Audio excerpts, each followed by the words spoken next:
Hello बच्चों, let's see this question. The question says that a very small particle rests on the top of a hemisphere of radius 20 centimeter.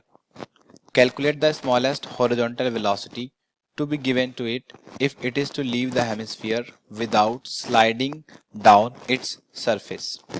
Question कह रहा है कि एक small particle है, बहुत ही छोटा सा, वो हेमिस्फीयर के टॉप पे रेस्ट कर रहा है और जिस हेमिस्फीयर के टॉप पे वो रेस्ट कर रहा है उसकी रेडियस 20 सेंटीमीटर है.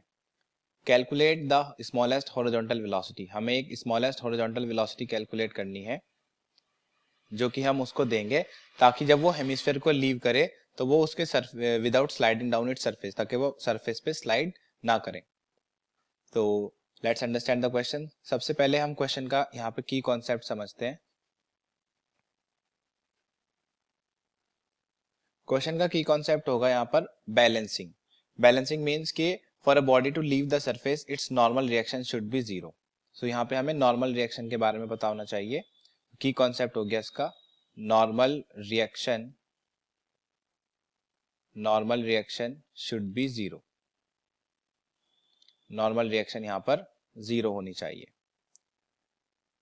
सो कंसीडर करते हैं एक यहाँ पर हेमिस्फीयर जिसकी रेडियस हम r मान लेते हैं. यहाँ पे हमने कंसीडर किया है एक हेमिस्फीयर जिसकी रेडियस हमने मान ली यहाँ पे r और वो किसी सरफेस पर है. इस हेमिस्फीयर की रेडियस हमने स्मॉल r मान ली है. इस हेमिस्फीयर के ऊपर फर्दर हमने लेट कर लिया कि एक पार्टिकल है, उस पार्टिकल का जो मास है वो स्मॉल m है जो कि बहुत ही कम है. फर्दर हमने लेट किया कि सपोज वो पार्टिकल को हमने हॉरिजॉन्टल वेलोसिटी v दिया है. Now we know that for a body to leave the surface, its normal reaction should be zero. So अगर हम इसका फ्री बॉडी डायग्राम बनाएं तो वो फ्री बॉडी डायग्राम कुछ इस तरह से आएगा. ये वो पार्टिकल है जिसका मास स्मॉल m है.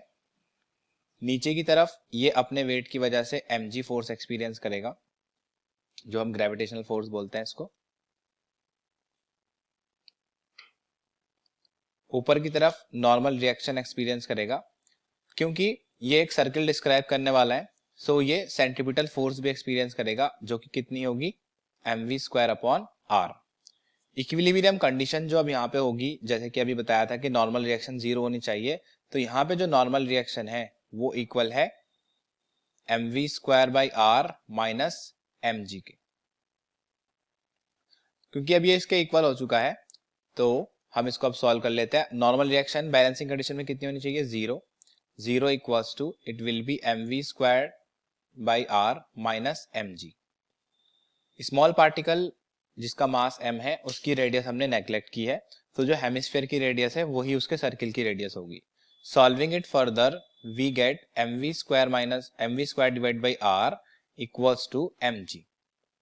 स्मॉल m से m कैंसिल हो जाएगा और यहाँ से हम वेलोसिटी कैलकुलेट कर सकते हैं. तो वेलोसिटी यहाँ से हमारे पास कितनी आ जाएगी?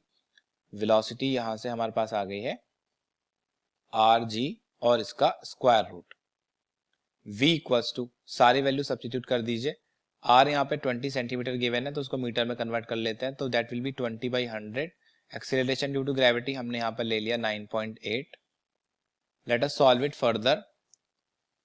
20 multiply by 9.8 that will be 196 divided by 100. इसका रूट कैलकुलेट करते हैं तो 196 का जो रूट होगा वो होगा 14 और 100 का स्क्वायर रूट होगा यहाँ पर 10. So it will be 1.4 metre per second. So ये मिनिमम वेलोसिटी है और ये वाली जो हमारी कंडीशन होती है ये क्रिटिकल वेलोसिटी के लिए है.